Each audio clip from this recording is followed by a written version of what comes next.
as long as I have it. I'd like to call the Legislative Committee meeting to order. I'll call the roll. Mr. Massey? Here. Mr. Green? Here. Mr. Tobin? Here. Ms. Ray? Here. Myself. We are present as a quorum.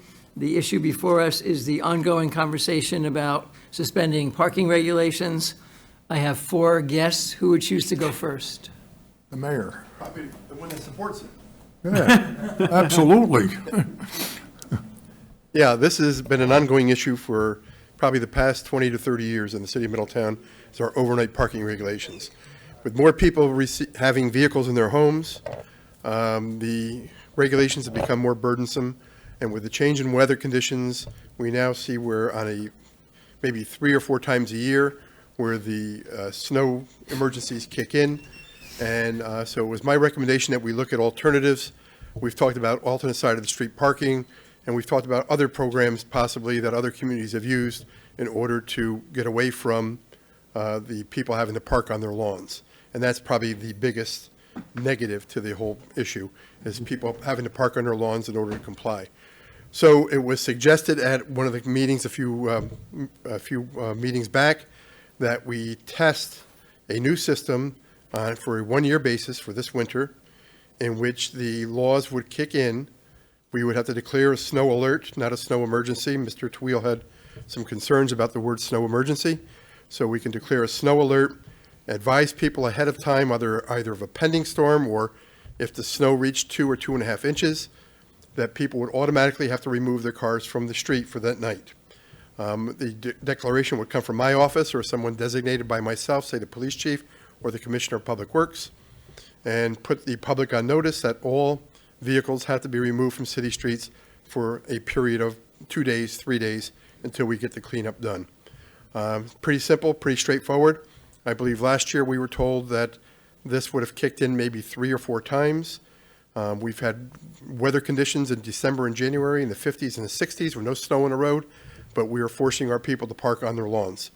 And so I think it's worth the attempt to give it a try.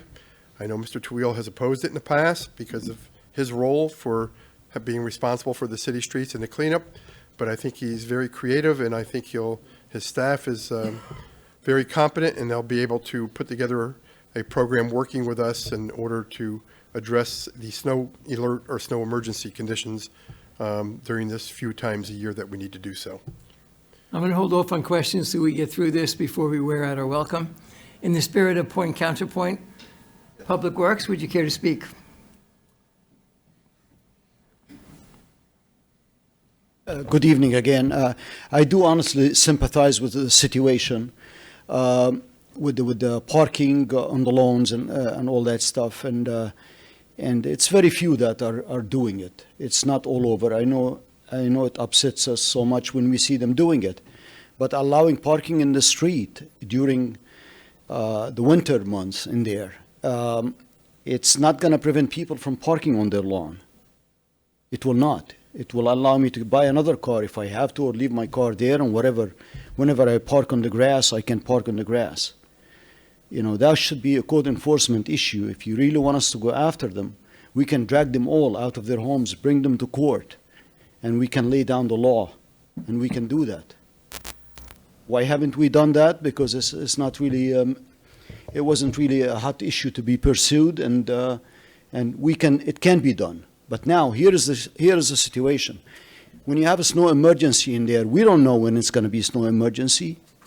We're against even using liquid de-icing on the streets in there because we don't want to go waste the money, because it's a precursor. You have to go apply the liquid ice and the ice melter on the street, and if the snow doesn't come, which many times it does not come, then we wasted all that. We called the overtime, we called the truck, we lost the material, we did all that stuff.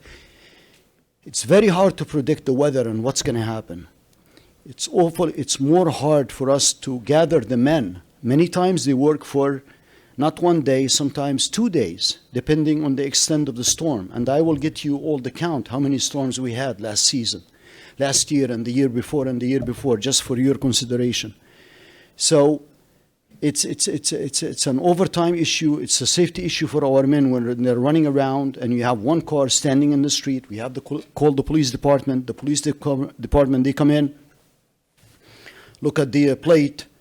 They try to locate the people before we tow it, and then go knock at the door. It's very exhaustive and time-consuming process in there in the middle of an emergency in there. Remember, city streets are extremely narrow compared to Newburgh, compared to Albany, compared to anywhere that you can use.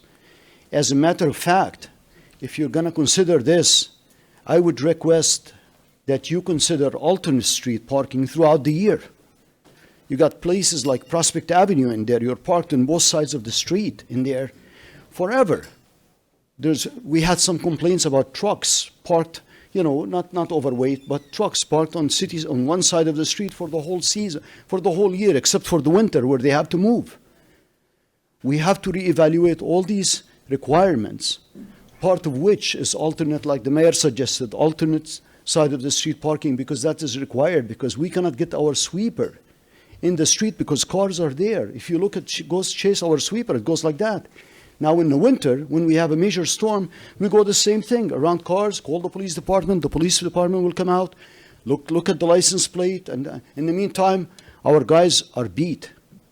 And literally, we can't even find, we use the water department, we use the street department, we use some of sanitation department for our plowing in there. It's not like we have the luxury to just walk in there and wait another day until everybody moves out. Understood.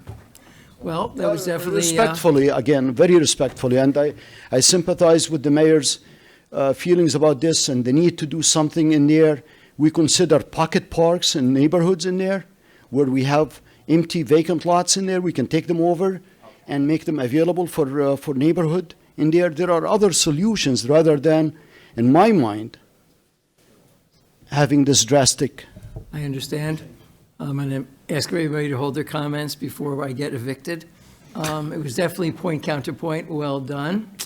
And we would never advocate dragging residents out of their homes, Commissioner, to go to court. So we might invite them, we would never drag them. The Commissioner has invoked the police department, so Chief, you're up next. So good evening. You wouldn't drag people out of their homes, would you? Only under your request. Okay, there you go, go ahead. I think the commissioner makes a lot of valid points. It's a lot that we have to look into. It has been a discussion as long back as I can remember, and I know as a unit we're always leery of change. But I think we've also seen some positive that have come from changes that we've made in the past.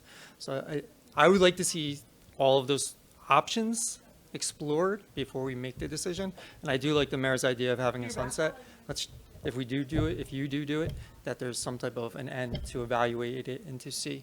I also ask you to be patient with us because we have the enforcement aspects of it, that when you get those calls from your constituents that say, this car is in the street or that car is in the street, nobody's doing anything about it, it is going to take a little bit of adjustment on our end too, not just the residents' end. So there's going to have to be some patience along with this if it's something. So I assume you would not care to weigh in on what you actually think is the remedy?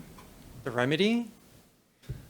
I'm not opposed to options and having, I'm not Well opposed stated. to trying it. Like I remember years ago, the Survey Monkey went out for the alternate side of the street parking. I thought that came back positive, if I'm not mistaken. I could be wrong with that. To give an alternative, to give people that option. We've made many changes with the parking permits, parking lot overnight for people, permits for people that don't have access to a parking lot. We've made some changes that have been positive. That's what I'm saying. Like when we're leery of doing something because it's different, we find at the end it actually ends up being better for the community. So I'm not opposed to making the change. Thank you very much. Once again, I'm going to ask you to hold your comments. We originally anticipated a half hour. We just kind of got squeezed in at the end of very important business. And Counselor, you're going to take it home. Well, obviously, this is not a legal issue, so. You're still going to take it home. Yeah. I was asked a few days ago to make a common sense resolution.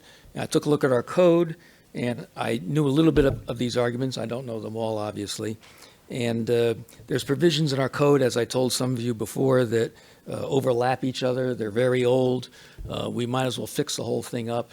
I created a resolution. It's only about 2 pages. I think Mr. McCormick has a copy of it. I gave one to the mayor a couple of days ago, which puts some common sense solutions in. Whether or not you take them or not is completely up to you. I think council. you should take the options that have been suggested to you, because obviously these common sense solutions can change very simply. It's not a legal issue. It's a common sense issue. Well stated, thank you. In the spirit of transparency, I did meet with Counselor, and also Alderman Massey joined us, because his constituents have kind of voiced some concerns about this idea. And we did agree, the three of us at least, that the code as it stands is archaic in many aspects, has things of what street from what number to what number, what happens.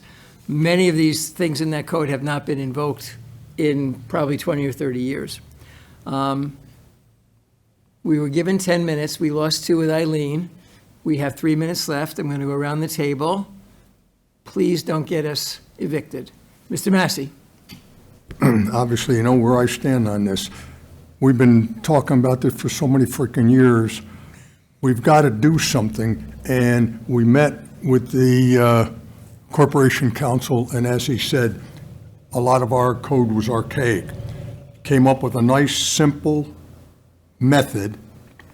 We have nothing to lose by trying it. We've talked this to death. I think we should have a public hearing on it and move forward.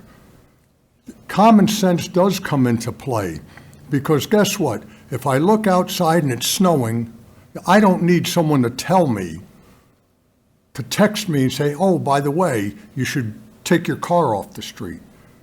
And we will, at this meeting, and Dr. Johnson and I talked about it a number of times, continue to tell people to sign up for Nixle, to get those. We talked to the clerk. He will put it on the website.